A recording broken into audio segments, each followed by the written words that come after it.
नमस्कार दोस्तों, मैं लोकेश स्वागत करता हूं आपका अपने YouTube चैनल VRB एजुकेशन पर।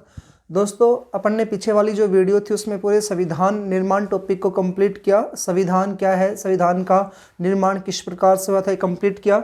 आज उसी सीरीज़ को आगे बढ़ाते हुए क्रम से अपन स्टार्ट करते हैं संविधान की विशेषताएं टॉपिक। हमने पहले जाना था कि पॉलिटिकल सिलेबस क्या है, तो सिलेबस में हमने जाना था पहला टॉपिक आता है संविधान का निर्माण, दूसरा टॉपिक आता है संविधान की विशेषताएं। एक टॉपिक दोस्तों कंप्लीट हो चुका है, आप उसको प्लेलिस्ट में जरूर देखिएगा, उसकी 3 वीडियोज अपलोड हुई है। आज टॉपिक है जी संविधान की विशेषताएं, यानी कि हमने को संविधान जो बनाना, आज इस संविधान में क्या क्या विशेषताएं हैं, तो विशेषताएं टॉपिक है जी अपना, संविधान की विशेषताएं। अब ये विशेषताएं इंपॉर्टेंट्स हैं और बहुत सारी विशेषताएं हैं ना जी, उन सारी विशेषताओं को अपन कंटिन्यू पढ़ेंगे, अच्छे से क्रम वाइज इसको लेकर चलते हैं भाई। पहला पॉइंट है विशेषताओं में लोकतांत्रिक गणराज्य। क्वेश्चन आपसे पूछेगा भारत का संविधान लोकतंत्र है, राजतंत्र है, वंशानुगत प्रणाली है, या कोई सी भी अन्य दे देगा तो आपको पेपर में से रिलेटेड क्वेश्चन मिलता है। पहला टॉपिक, पहला विशेषता जो आती है इसका वो है लोकतांत्रिक गणराज्य। देखिएगा, लोकतंत्र, लोक यानी लोगों का और तंत्र यानी समूह, तो लोगों से मिलकर के जो समूह बनता है उसे क्या कहा जाता है, लोकतंत्र। इसका मेन जो अर्थ तो होता है लोग, और लोग कौन होते हैं, जनता। यानी कि भारत में सर्वोच्च जो शक्ति है ना वो किस में निहित की गई है, जनता में निहित की गई है। इसका अर्थ यही है, लोक यानी लोगों का यानी जनता का, और तंत्र का अर्थ क्या है जी, समूह। आप इनको एक बार समझ गए ना तो टॉपिक्स को आराम से क्लियर कर सकते हैं। जनता का समूह और गणराज्य बनता है, तो जनता का समूह मिलकर ही भारत एक गणराज्य बनता है। ये पॉइंट है जिसका अर्थ है। अब देखिएगा इसका अर्थ क्या निकला, भारत में किसका शासन है जी, जनता का, तो जनता का शासन है। भारत में जनता का शासन है, किसके द्वारा किया जाता है, जनता के द्वारा। तो भारत में शासन है जनता का, किसके द्वारा किया जाएगा शासन, जनता के द्वारा किया जाएगा। और किसके लिए किया जाता है शासन, जनता के लिए किया जाता है। ये आपकी एक विशेषता है, जनता के लिए किया जाता है भारत का शासन। भारत में जनता का शासन है, जनता के द्वारा किया जाता है और जनता के लिए ही किया जाता है। ये इसका अर्थ है जी, शब्दों से ही अर्थ निकला है, जनता का समूह। गणराज्य का अर्थ अपन यहाँ पे इस देश कह सकते हैं, भारत देश जी। अब ये तो हुआ इसका पॉइंट। तो भारत में किसका शासन है, ये क्वेश्चन पूछेगा। भारत में शासन है किसका, जनता का। किसके द्वारा किया जाएगा, जनता के द्वारा, जनता के लिए किया जाएगा। अब आपको एग्जाम्पल देके समझाऊं, जैसे एक विधायक होता है, तो स्टार्टिंग में एक विधायक है विधानसभा में, और वो 25 साल की योग्यता वाला जो होता है वो विधानसभा में विधायक होता है। तो विधायक जो है वो जनता से तो निकल करके आया है भाई, जनता ने उसको वोट दिया। अब वो पहले एक आम आदमी था, जब 25 साल का हुआ तो जनता ने उसको चुना, और चुन करके फिर उसको एज ए विधायक के रूप में उसको विधानसभा में भेजा, और वो जनता में से चुन करके आया। तो किसका शासन है, जनता का। वो किसके लिए काम करेगा, जनता के लिए काम करेगा, और जनता का उम्मीदवार बनकर के ही काम करता है। इसलिए विधायक हुआ, प्रधानमंत्री, सांसद वगैरह या मंत्री जो भी होते हैं सभी जनता में से ही निकल करके आते हैं, और जनता का ही द्वारा शासन किया जाता है। दूसरा पॉइंट देखते हैं, भारत में सबसे बड़ा पद किसका है। तो दोस्तों सबसे बड़ा पद जो आता है वो किसका आता है, राष्ट्रपति का। ये पॉइंट है इसी विशेषता के अंतर्गत। भारत में सबसे बड़ा पद किसका है, राष्ट्रपति का। और भारत का जो राष्ट्रपति होता है वो भी क्या होता है, निर्वाचित होता है। भारत में सबसे बड़ा पद है राष्ट्रपति का, और राष्ट्रपति भी क्या होता है जी, निर्वाचित होता है। ये इस विशेषता का अर्थ आपके सामने है जी। दूसरी विशेषता है अपने संविधान में संपूर्ण प्रभुत्व संपन्न। संपूर्ण प्रभुत्व संपन्न, इसका अर्थ क्या है भाई, संपूर्ण यानी सभी प्रकार से, और प्रभुत्व यानी अधिकार, और संपन्न यानी संपन्न है। भारत का जो संविधान है ये कहता है कि भारत देश संपूर्ण रूप से खुद के अधिकारों के ऊपर ही संपन्न है।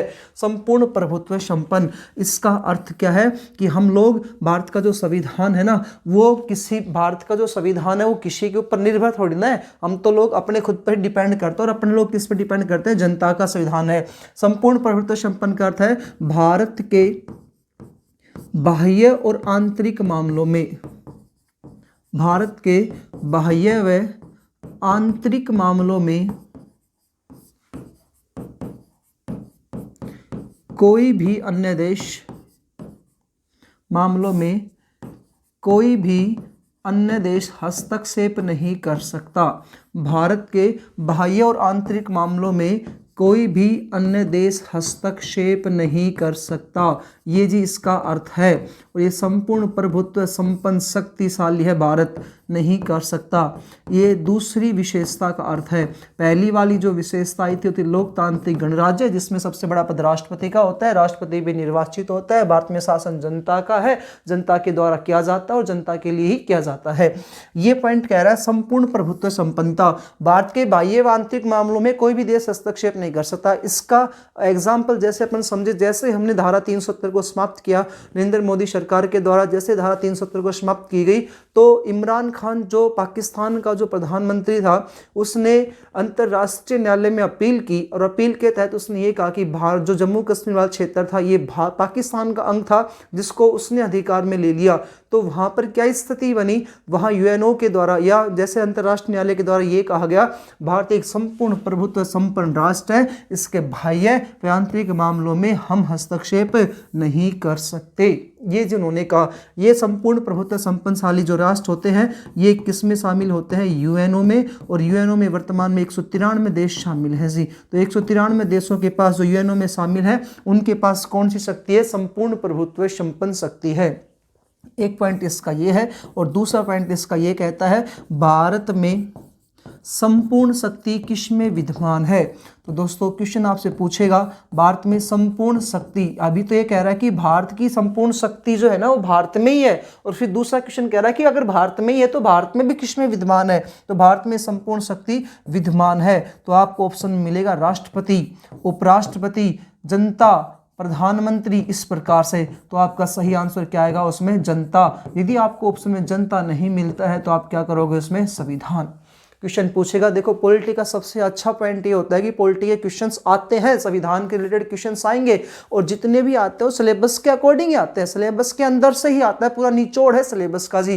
पॉलिटी के सिलेबस आएंगे क्वेश्चंस आएंगे तो वो ऐसे छोटे से क्वेश्चन पूछेगा, भारत में संपूर्ण शक्ति किस में विद्यमान है, ऑप्शन दे देगा राष्ट्रपति, प्रधानमंत्री, जनता। आप सोचो जनता नीचे नीचे होती है, अरे भाई ये सब विशेषता ये तो कह रही है भारत में शासन ही जनता का है, तो संपूर्ण शक्ति भी किस में विद्यमान कर देगी, जनता में। लेकिन कई बार क्या हुआ कि ऑप्शन में जनता ना आकर के संविधान आया है, तो ऑप्शन क्या आ जाएगा आपका, सही संविधान। उम्मीद आपको 2 पॉइंट विशेषताएं समझ में आई होंगी। पहले लोकतांत्रिक गणराज्य जिसमें संपूर्ण शक्ति जनता में विद्यमान की गई है। दूसरा पॉइंट कह रहा है सबसे बड़ा पद राष्ट्रपति का होता है जो निर्वाचित होता है, बाह्य आंतरिक मामलों में कोई भी देश हस्तक्षेप नहीं कर सकता है। तीसरी इसकी विशेषता है जी, भारत की विशेषता है संविधान की, तो तीसरी विशेषता है एकल या इकहरी नागरिकता। तीसरी भारतीय संविधान की विशेषता आती है एकल या इकहरी नागरिकता। भाई नागरिकता का अर्थ क्या है, इसका अर्थ यह है कि भारत के लोग हो या नहीं आप, यानी कि आप भारत में रहते तो हो लेकिन आपको भारत की नागरिकता है या नहीं है। आज आधार कार्ड आपका बना हुआ है, जन आधार कार्ड बनता है या जो भी है आईडी प्रूफ बनता है, आईडी जो होती है जी वोटर आईडी बन गई, आप 18 साल वाले हो गए, तो ये नागरिकता ही तो है।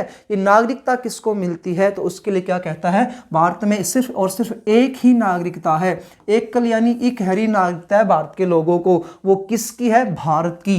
तो नागरिकता का उल्लेख संविधान के भाग 2 में आता है जी, संविधान के भाग 2 में आता है, संविधान के भाग 2। और इस भाग 2 में कौन कौन से अनुच्छेदों में आता है, 5 से 11 अनुच्छेदों में आता है। अनुच्छेद 5 से 11 में नागरिकता का उल्लेख आता है, जिसमें ये लिखा है, तो संविधान के भाग 2 व अनुच्छेद 5 से 11 में लिखा है कि 5 से 11 में लिखा है कि भारत के प्रत्येक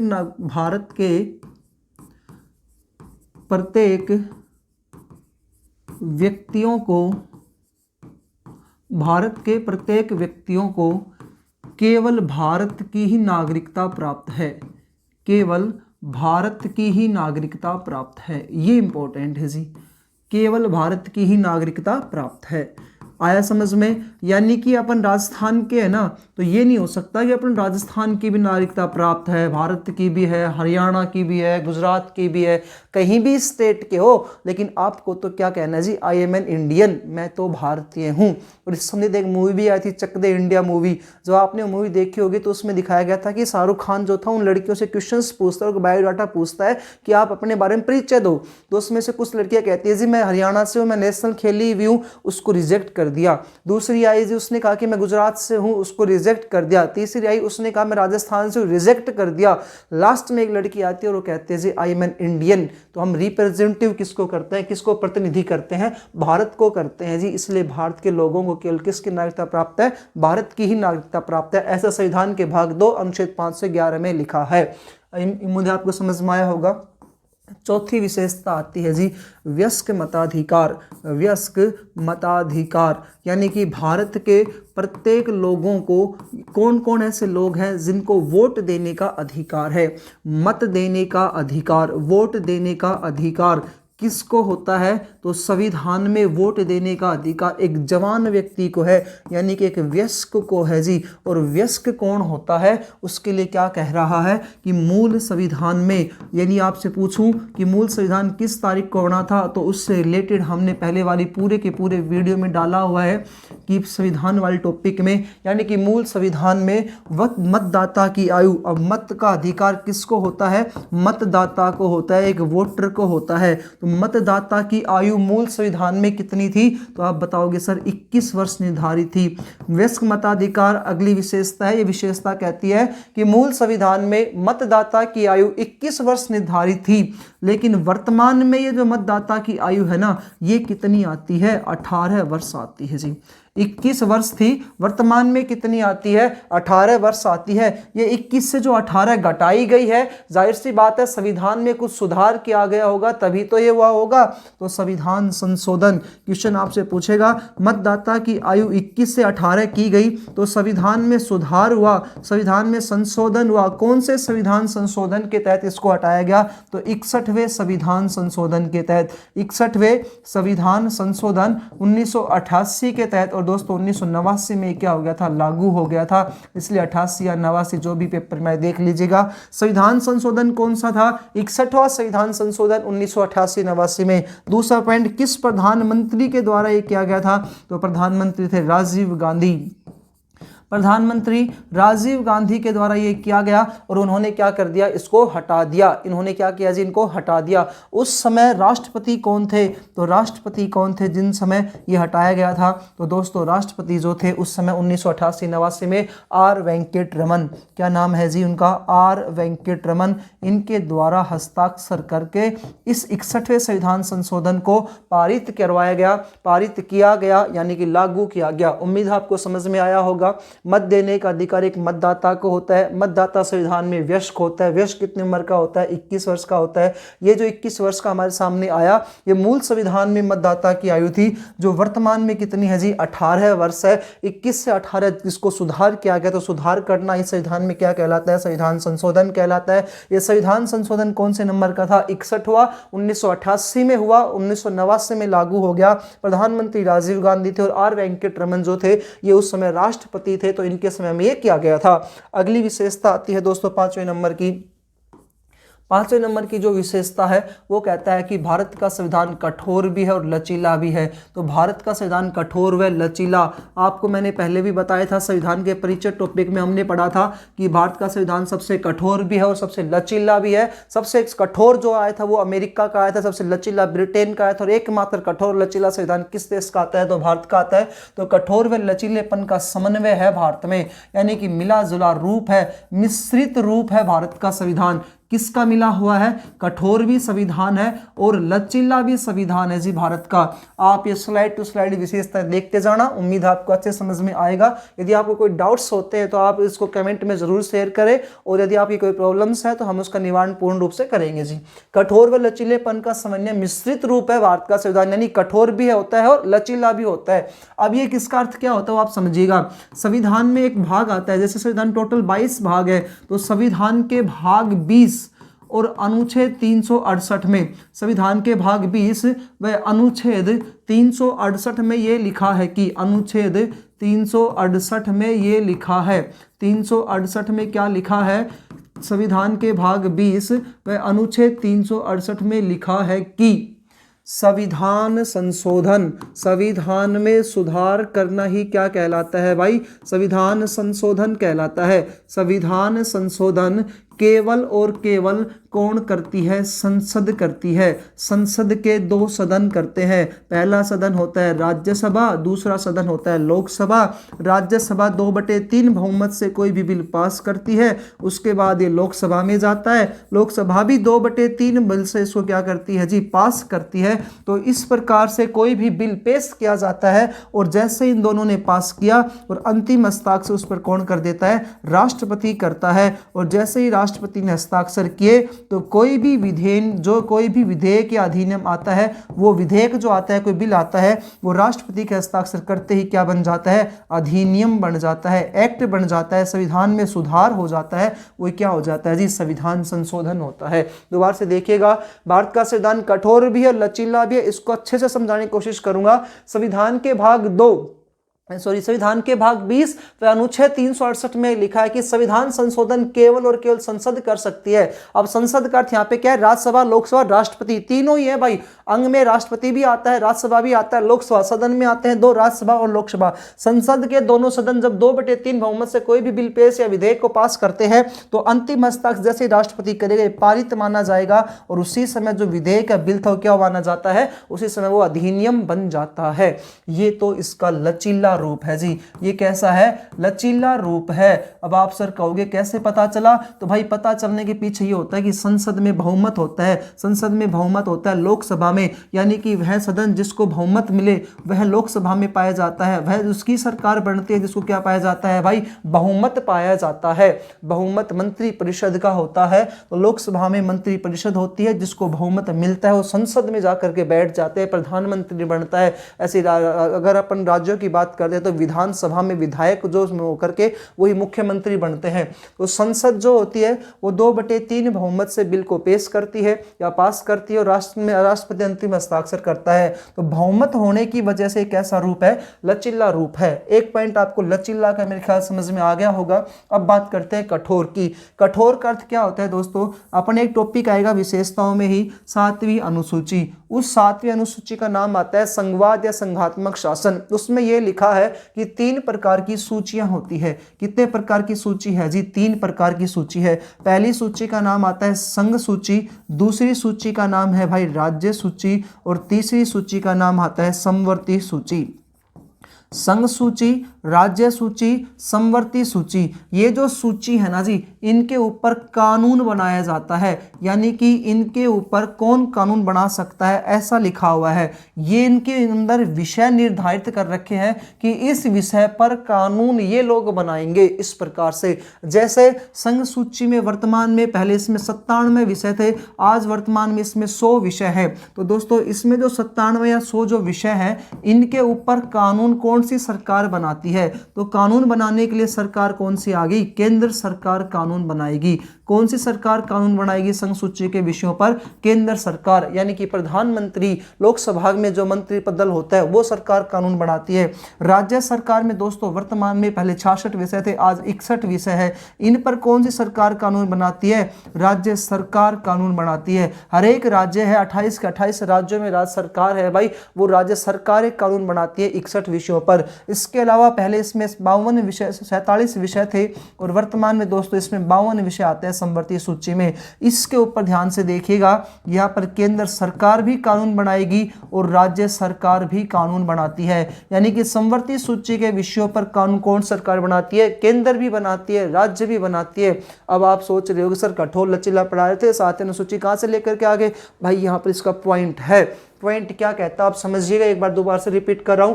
भारत का संविधान कठोर भी है, लचीला भी है। पॉइंट आया समझ में? दूसरा पॉइंट क्या कहता है? संविधान के भाग 20 अनुच्छेद 368 में यह लिखा है कि संविधान संशोधन केवल और केवल संसद कर सकती है।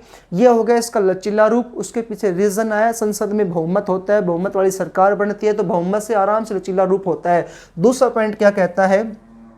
यदि समवर्ती सूची के विषयों पर अगर कानून बनाना है, यानी कि ये जो 52 विषय वर्तमान में इसमें समाहित है ना जी, अगर इन 52 विषयों के ऊपर भी यदि कानून बनाना है तो आधे राज्य विधान मंडलों से सहमति लेनी पड़ेगी। क्या लिख रहा है यहाँ पर कि केंद्र सरकार भी कानून बनाएगी, राज्य सरकार भी कानून बनाएगी, यानी दोनों प्रकार की सरकार यहाँ पर कानून बनाती है। तो पॉइंट आया, समवर्ती सूची के विषय पर अगर कानून बनाना है ना तो आधे राज्य विधान मंडलों से भी सहमति लेनी पड़ेगी। यानी कि संसद तो 2/3 बिल से कानून बनाने के लिए बिल पेश कर देगी, राष्ट्रपति उस पर हस्ताक्षर कर देगा, लेकिन आधे राज्य विधानमंडलों से भी सहमति लेनी पड़ेगी।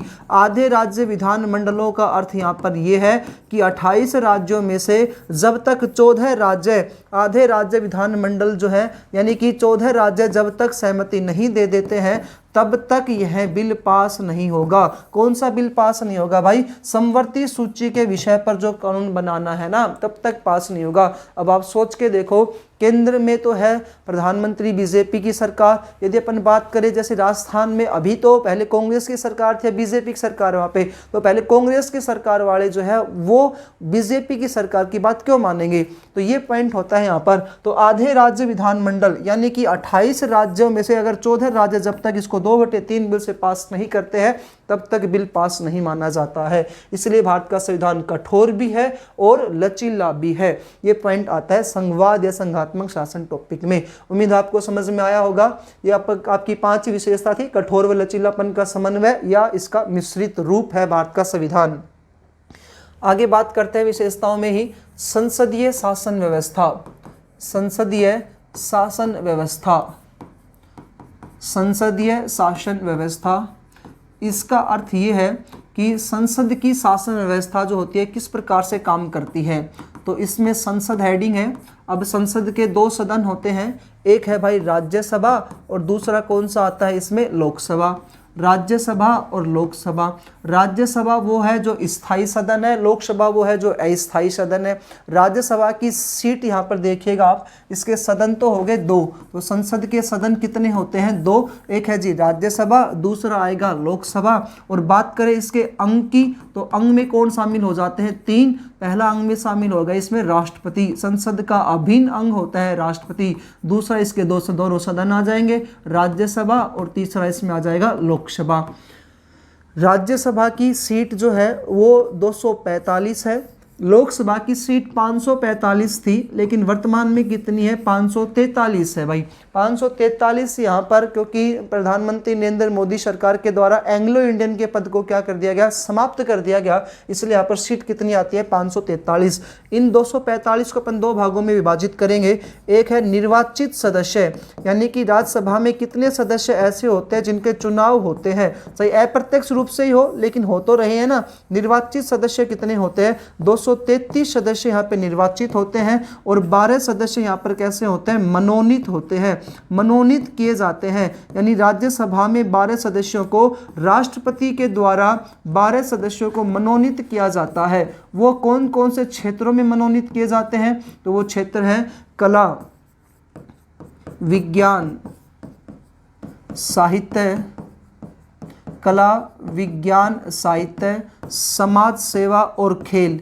ये जो 5 क्षेत्र हैं, इन क्षेत्रों में राष्ट्रपति के द्वारा 12 सदस्यों को मनोनीत किया जाता है। ध्यान से देखिएगा, जो खेल जो है ना, इस खेल को 2014 में जोड़ा गया था और खेल से मनोनीत होने वाले राज्यसभा में एकमात्र सदस्य सचिन तेंदुलकर। यानी कि 26 जनवरी 1950 को जिस दिन संविधान मूल रूप से लागू हुआ था, उस दिन कितने क्षेत्रों में मनोनीत किए जाते थे? तो 4 क्षेत्रों में थे। और वर्तमान में कितने क्षेत्रों में आते हैं? 5 क्षेत्रों में इनको मनोनीत किया जाता है। इन 545 में से 543 सदस्य सब सारे के सारे क्या रहेंगे? निर्वाचित सदस्य रहेंगे। 2 सदस्य जो थे एंग्लो इंडियन का, उनका पद समाप्त कर दिया गया था, तो नरेंद्र मोदी सरकार द्वारा क्या कर दिया गया? इनको समाप्त कर दिया गया। यह है संसदीय शासन व्यवस्था। बाकी इनकी सीटों का हम अच्छे से देखेंगे और बाद वाला जो पॉइंट आएगा उसमें अच्छे से देखेंगे कि राज्यसभा से कितने, राज्यसभा में मनोनीत सदस्य, निर्वाचित सदस्य जो होते हैं, इन निर्वाचित सदस्यों से राज्यों से कितने आते हैं, यूटी से कितने आते हैं, ऐसे लोकसभा में राज्यों से और यूटी से कितने आते हैं, वो आगे टॉपिक में आएगा। साथ ही विशेषता इसकी आती है दोहरी कार्यपालिका।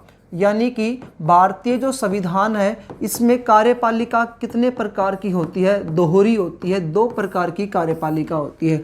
2 प्रकार की कार्यपालिका है भारतीय संविधान में। अब कार्यपालिका का अर्थ ये होता है कि सबसे ऊपर जो हेड होगा वो, तो एक होती है नाम मात्र की कार्यपालिका। अब इसका उल्लेख संविधान में मिलता है, इसलिए इसको कौन सा कहा जाता है? संवैधानिक कार्यपालिका। तो एक है भाई नाम मात्र की कार्यपालिका और दूसरी कौन सी आती है? संवैधानिक कार्यपालिका। और दूसरी कार्यपालिका का रूप होता है वास्तविक कार्यपालिका। वास्तविक कार्यपालिका। अब बात करते हैं केंद्र में इसका अध्यक्ष कौन होगा। तो केंद्र में इसका अध्यक्ष कौन होता है? और राज्य में इसका अध्यक्ष कौन होता है। यानी कि आपसे क्वेश्चन पूछेगा केंद्र की कार्यपालिका में नाम मात्र कार्यपालिका का अध्यक्ष कौन होता है और राज्य कार्यपालिका का केंद्र या राज्य में अध्यक्ष कौन होता है। तो नाम मात्र कार्यपालिका का केंद्र में जो अध्यक्ष होता है वो होता है राष्ट्रपति। केंद्र में अध्यक्ष होता है राष्ट्रपति और राज्य में इसका अध्यक्ष होता है राज्यपाल।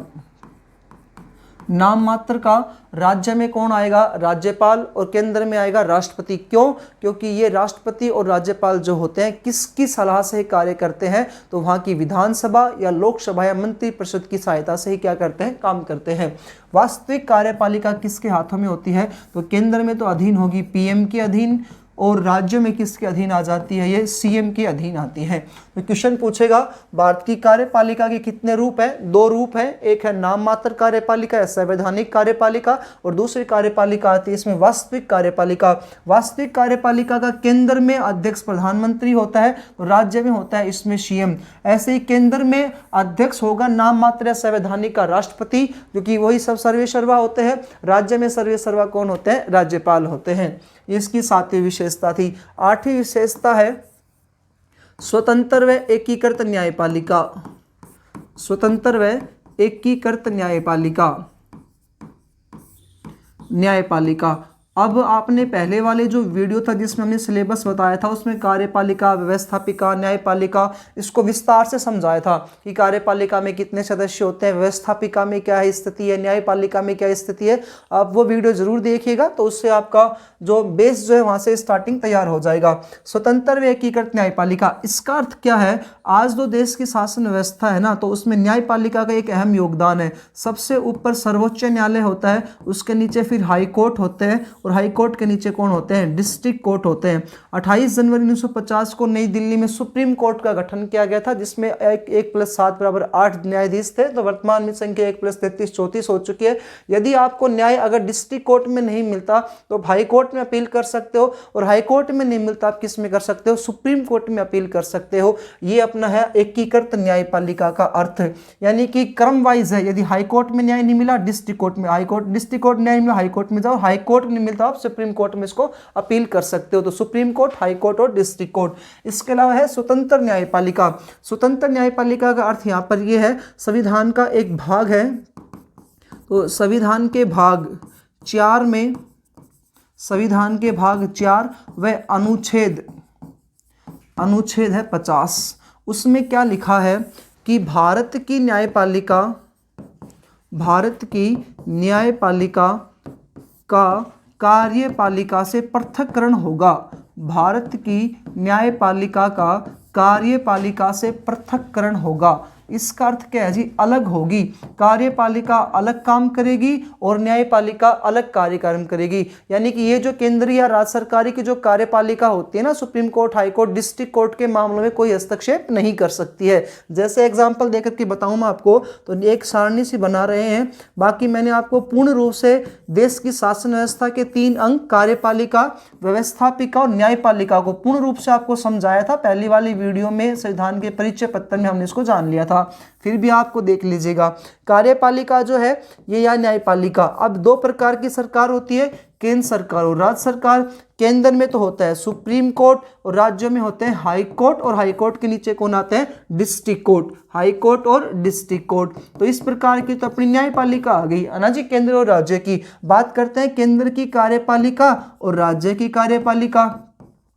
केंद्र की कार्यपालिका में सबसे ऊपर आते हैं राष्ट्रपति, तो राज्य की कार्यपालिका में सबसे ऊपर आते हैं राज्यपाल। केंद्र की कार्यपालिका में राष्ट्रपति के बाद आता है उपराष्ट्रपति। यहाँ पर उपराज्यपाल नहीं आता है क्योंकि उपराज्यपाल यूटी में होता है, राज्य में नहीं होता है। उसके बाद यहाँ पे आता है प्रधानमंत्री, यहाँ पर आते हैं जी सीएम, यहाँ पर आती है केंद्र की मंत्री परिषद, यहाँ पर आती है राज्य की मंत्री परिषद, और फिर यहाँ पे आता है अटॉर्नी जनरल यानी कि महान्यायवादी, और यहाँ पर आते हैं एडवोकेट जनरल यानी कि महाधिवक्ता।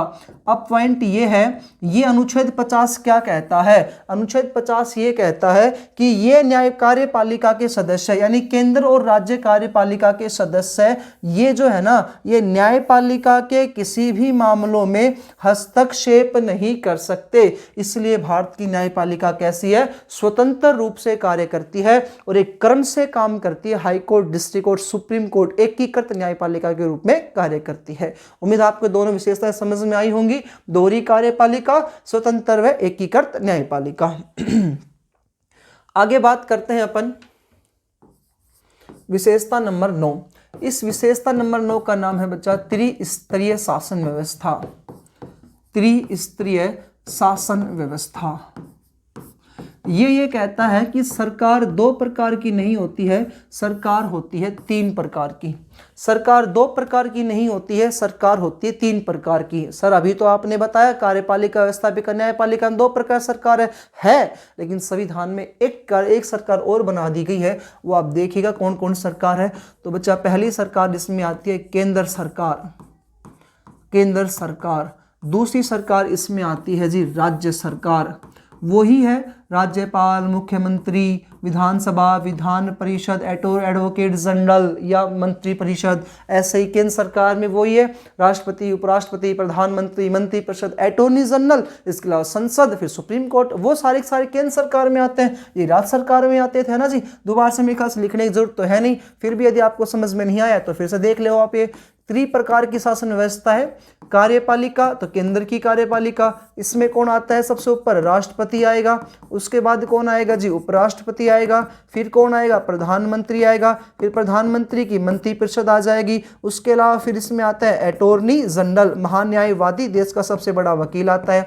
राज्य की कार्यपालिका की अपन बात करते हैं तो राज्य की कार्यपालिका में सबसे ऊपर आता है राज्यपाल। राज्यपाल के बाद अपन बात करें तो उसके बाद आता है सीएम, सीएम के बाद सीएम की मंत्रिपरिषद, उसके बाद यहाँ पे होता है एडवोकेट जनरल जो राज्य सरकार का सबसे बड़ा वकील होता है। ये लो जी। केंद्र सरकार का दूसरा भाग आता है व्यवस्थापिका। व्यवस्थापिका जो होती है, इस व्यवस्थापिका में होती है संसद। ये संसद के फिर दो सदन आते हैं, एक है जी राज्यसभा और दूसरी आएगी लोकसभा। अंग में इसके 3 अंग आ जाएंगे, जिन 3 अंगों में राष्ट्रपति सम्मिलित हो जाएगा। फिर बात करें अपन इसकी न्यायपालिका की तो न्यायपालिका में इसमें आता है कौन? न्यायपालिका में आएगा यहाँ पर सुप्रीम कोर्ट। ये अपन बात करें राज्य सरकार की। राज्य सरकार की व्यवस्थापिका में आते हैं, राज्य सरकार की व्यवस्थापिका में आते हैं विधानमंडल, जिनको अपन बोलते हैं राज्य विधानमंडल, राज्य विधानमंडल। अब इस राज्य विधान मंडल के वैसे 2 सदन होते हैं, जैसे व्यवस्थापिका में, केंद्र की व्यवस्थापिका में संसद होती है, राज्य में कौन होती है? राज्य विधान मंडल। अब केंद्र की संसद के 2 सदन होते हैं, राज्यसभा और लोकसभा। ऐसे यहाँ पर 2 सदन होते हैं, उनका नाम आता है विधान परिषद और विधानसभा। ये सदन हो गए। इसके अंग 3 होते हैं, तो इसके अंग भी कौन आ जाएंगे भाई? 3। यहाँ पे राष्ट्रपति, राज्यसभा, लोकसभा या राज्यपाल, विधान परिषद और विधानसभा। बात करें इसकी न्यायपालिका की। न्यायपालिका जो होती है, राज्य की न्यायपालिका, ये सदस्य होते हैं जी। ये सरकार में 3 सरकार है, इसमें न्यायपालिका में इसमें आ जाता है हाई कोर्ट और डिस्ट्रिक्ट कोर्ट, और एक व्यक्ति जो दोनों सरकारों के लिए काम करेगा कैग यानी सीएजी, नियंत्रक महालेखा परीक्षक। ये कैग यहाँ पर भी आएगा और वो कैग वहां पर भी जाएगा। क्लियर है जी पॉइंट? यानी कि केंद्र सरकार होगी, राज्य सरकार होगी, तीसरी सरकार और बताता है जी। और तीसरी सरकार का क्या नाम आता है? स्थानीय सरकार। क्या नाम है भाई? इसका नाम है स्थानीय सरकार। देखिएगा 30 सरकार और देख लेते हैं। स्थानीय जो सरकार है तो एक सरकार होगी केंद्र सरकार, दूसरी सरकार आई इसमें राज्य सरकार, और तीसरी सरकार कौन सी आती है त्रिस्तरीय शासन व्यवस्था में? स्थानीय सरकार। अब ये स्थानीय सरकार 2 भागों में विभाजित होती है। एक है ये ग्रामीण स्थानीय सरकार और दूसरी आती है इसमें शहरी स्थानीय सरकार। ये ग्रामीण जो होते हैं इसके 3 भेद होते हैं। सबसे निचले स्तर पर आती है ग्राम पंचायत, उसके बाद आती है इसमें पंचायत समिति। पंचायत समिति ये वार्डों के अकॉर्डिंग, जनसंख्या के अकॉर्डिंग होते हैं। तीसरा इसमें बात करते हैं अपन जिला परिषद, तो तीसरे नंबर पे कौन आती है इसमें? जिला परिषद। ग्राम पंचायत, पंचायत समिति, जिला परिषद। ऐसे ही शहरी के भी 3 अंग होते हैं। सबसे निचले स्तर पे आती है नगर पालिका, दूसरे पे है नगर परिषद और तीसरे पे आते हैं इसमें नगर निगम। तीसरे पे है जी नगर निगम। ये इसकी त्रिप्रकार की शासन व्यवस्था है।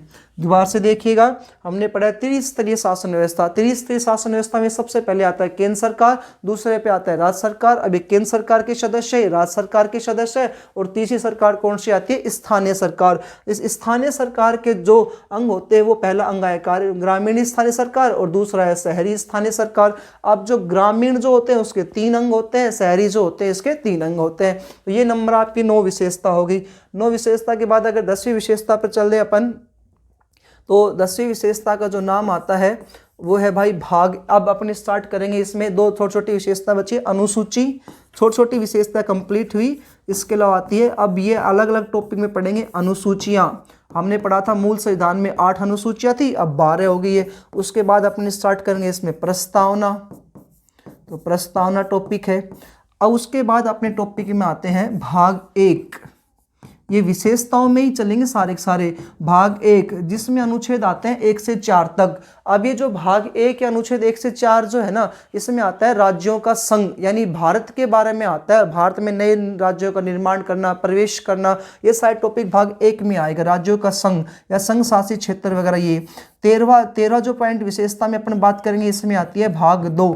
इस भाग 2 में आती है नागरिकता, जिस नागरिकता का उल्लेख कौन कौन से अनुच्छेदों से आता है? 5 से लेकर के 11 तक आती है नागरिकता।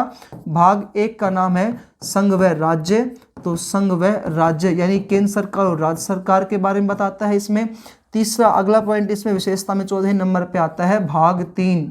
भाग 3 जो है इसमें आते हैं 12 से अनुच्छेद 35 तक, और इसमें आते हैं मूल अधिकार, फंडामेंटल राइट्स, मूल अधिकार आते हैं जी 12 से 35 में। ये विशेषता में ही पढ़ेंगे, लेकिन अलग अलग वीडियोस में इनके लिए आपको सहूलियत के आपके लिए ही किया जाएगा, अलग से पॉइंट इनके लिए।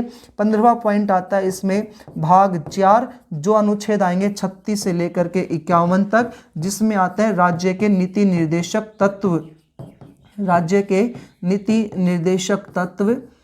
और फिर एक विशेषता आती है इसमें लास्ट, जिसका नाम आता है भाग 4 क।